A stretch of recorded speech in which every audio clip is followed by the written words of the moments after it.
Hey guys, it's Carl Brown from GuitarLessons365.com. Today we'll learn how to play Psycho by Muse. So we're going to tackle all the guitar parts, and even in that little instrumental octave section, I'm going to show you kind of how to do a combination of that octaves that he's playing, but also the keyboard harmony that's going on over it. Alright, so let's get to work here. We're going to start that main riff. We're in drop D tuning, so take your low E string and tune it down to D, and you'll be good to go. So here we go. We're going to start with this.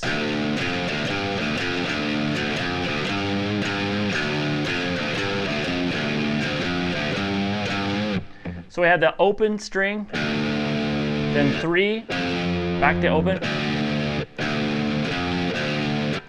and then to 5, back to the open, back to 3, back to the open. So we have this.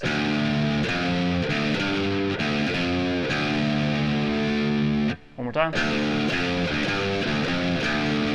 Then the open again. And then 0, 3, 0, so it's pretty self-explanatory. It's just 3 different notes. Then you hit the 5 and do a slow bend on it. Just pull it down towards the floor slow. A couple times. So the whole riff.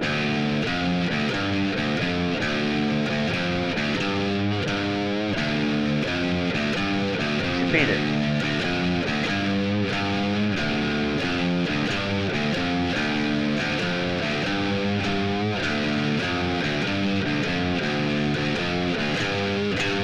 Alright, then the full band comes in and he starts doing a variation in that. He starts with the same riff.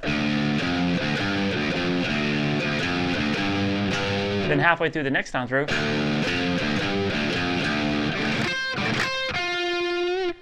now that is kind of, he's doing a lot of raking across the strings, but the notes he's hitting is 13 on the B, kind of raking into it, and then the 10 on the G string, and then slowly pulled, kind of pulled out of pitch. So we have, and back.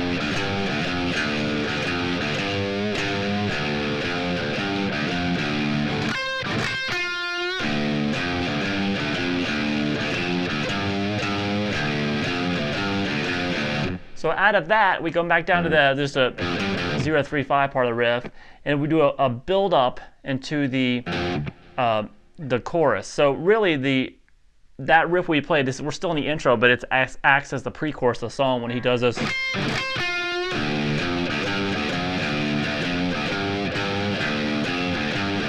It's a pre-chorus, and then builds the chorus like this.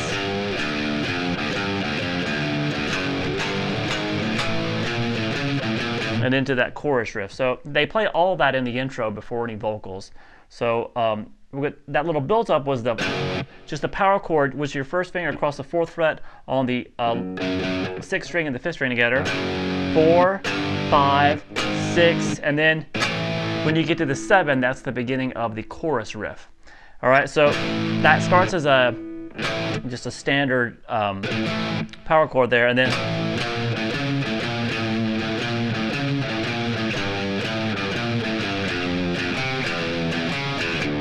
all right, so we basically just have, when we get to there, we're back to a single note riff. 8, 7, then 11, 7, then back to 8, 7. So this. Then start over. So it's just all with single notes there, kind of repeated that little phrase.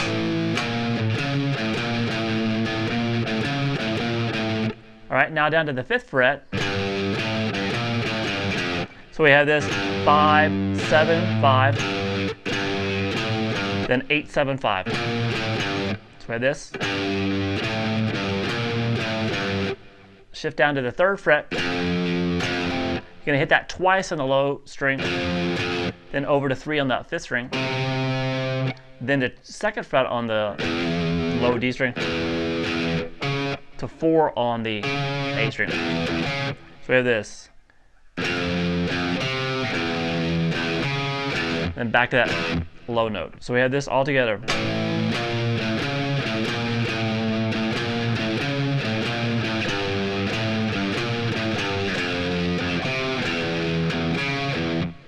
All right, now we're still in the intro here, even though I've already shown you the verse, riff, and the pre-chorus and the chorus and stuff. There's a little guitar solo there. It sounds like this. And that leads us into the verse. So what's going on there is just a bend at the 12th fret on the G string. And he just kills it. Then he does a bend again and does a quick hammer from 10 to 12, pull back off to 10. Then you're going to come over to the A string and do a hammer from 10 to 11 to 12. And then over to the 10th fret on the D string, hit 4 times.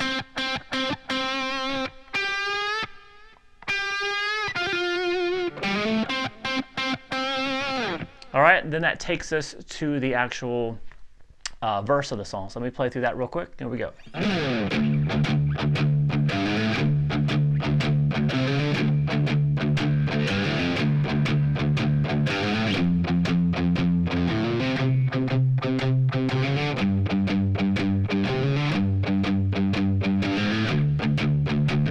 All right, so we'll just repeat that much. So it's going to start just kind of chugging along on the open D string, open low D. So I'm going down, up, down, up, down, up. And then I'm going to do a quick little hammer from 5, 6 to 7 on the low D. Let's play this. Back to the rhythm. Now that fill is going to be at the 10th fret the second time. Let's play this.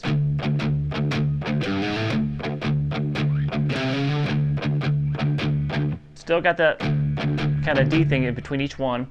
The next fill we have, which is just a pull off from 5 to the open low D, and then hammer on to the 3rd fret. So we have this. And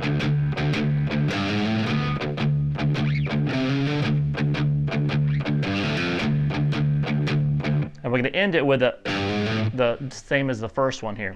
So this is the verse. This is right when the vocals come in for the first time. So that's half of the verse.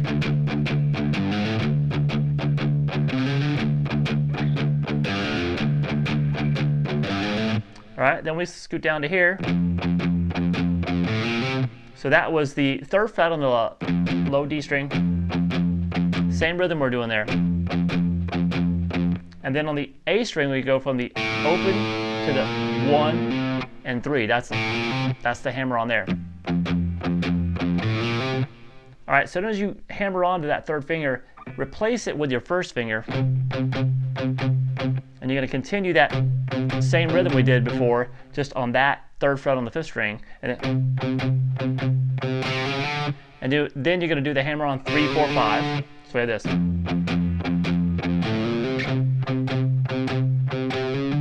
And then scoot over to the 5th fret here on the low D string. Same rhythm, and then back to the 3, 4, 5 hammer-ons, same hammer-ons. Then jump up here and grab that same note now with your 1st finger. And then you're going to end it with 5, 6, 7 hammer-ons. So that second half is.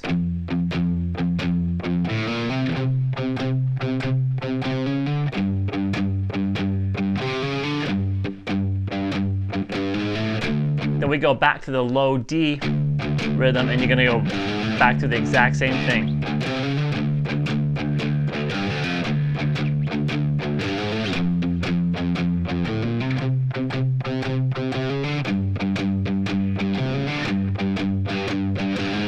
And then after you've gone through the whole thing twice, he continues back on the D. Except after this fill, goes back into that riff, which leads us back into that pre-chorus riff.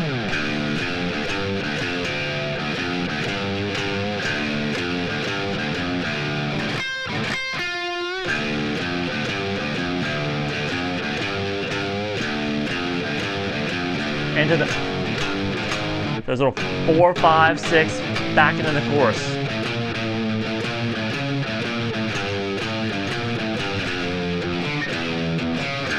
So that's this.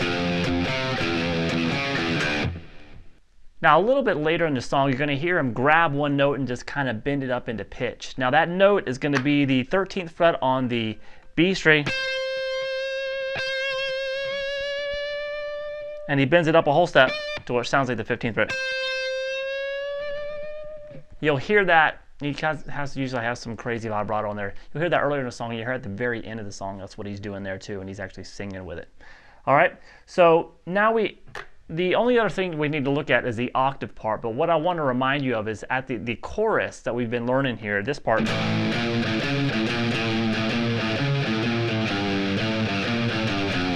After the octave part, it's extended a little bit. So it sounds like this.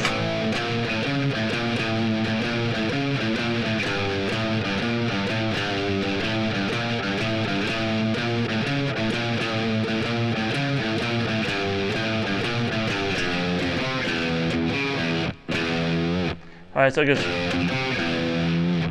So that right there, you can just see I was doing that same rhythm figure we did before. And what he does, he just moves it down and does those same 3 notes that we did, this 5, 7, 8. Then went straight down with it. He does that same figure, that the rhythm that he does up here is the same pattern. So it's the same pattern as this.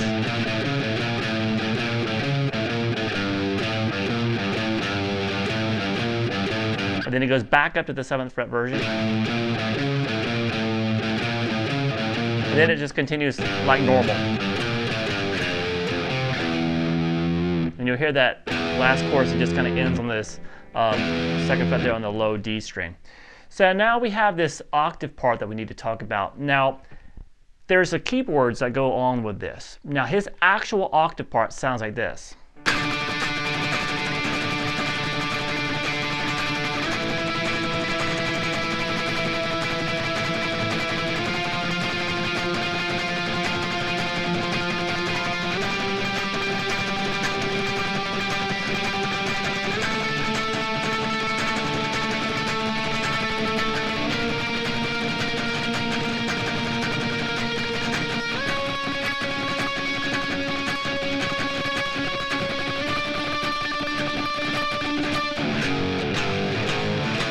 Back to that doubled chorus that we just learned. Now, I'll teach you those octaves, and that's just going to be here at the 5th fret on the A string, and the octave of that. So you're going to be muting the D string there in the middle with the bottom of your 1st finger. And you'll be playing the 7th fret there on the G. So those 2 notes together, and that kind of rapid strum picking style is helped by arcing. Bring your wrist out a little bit, kind of arc your wrist, because if it's flat, it's kind of hard to get that motion. But if you bring it out a little bit, it makes that consistent kind of fast strumming easier. Then you do it at 5, 7, 8, 10. Then at 12, 13, 16, and 17. 5, 7, 8, 10, 12, 13, 16, 17. Now, on top of those octaves, there's some keyboard harmony that's obviously not played on guitar, but I thought it'd be kind of fun for anybody who's brave enough to do it. We're going to add that harmony now to these octaves. So we're going to start with a standard octave and move up.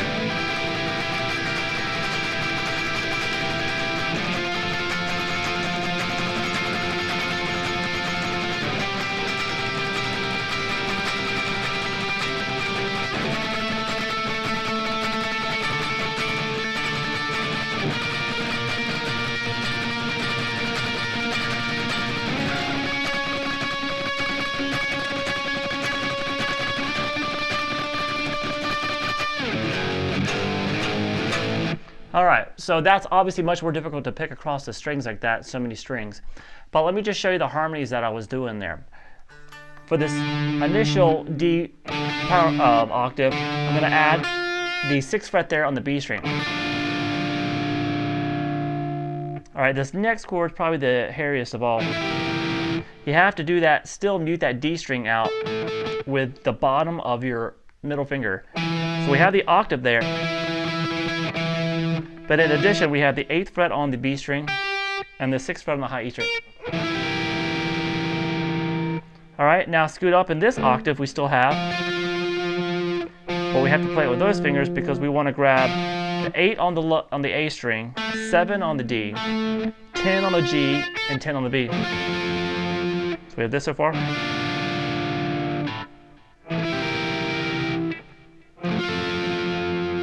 And then up here for the 10th fret octave here, we're going to add the 11th fret on the B and the 12th fret on the high E.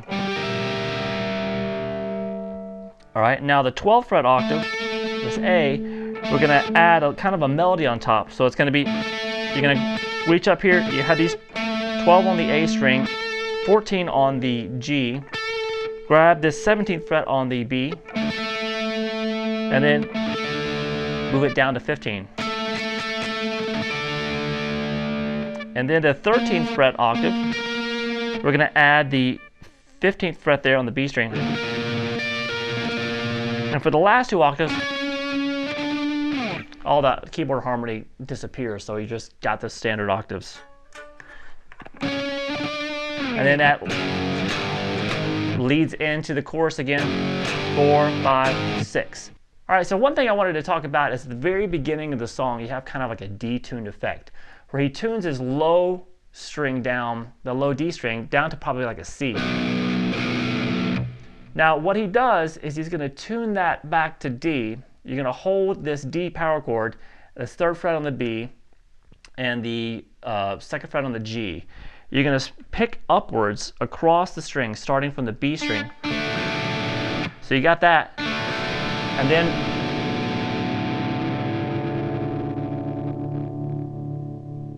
until the note's in pitch. So that's how you get that kind of effect that he's doing at the beginning of the song. Make sure you can hear your guitar well though, because it's kind of hard to get a guitar you can't hear in tune. All right, so that's about it. I hope you guys enjoyed it. I'll see you again soon for GuitarLessons365.com. Bye-bye.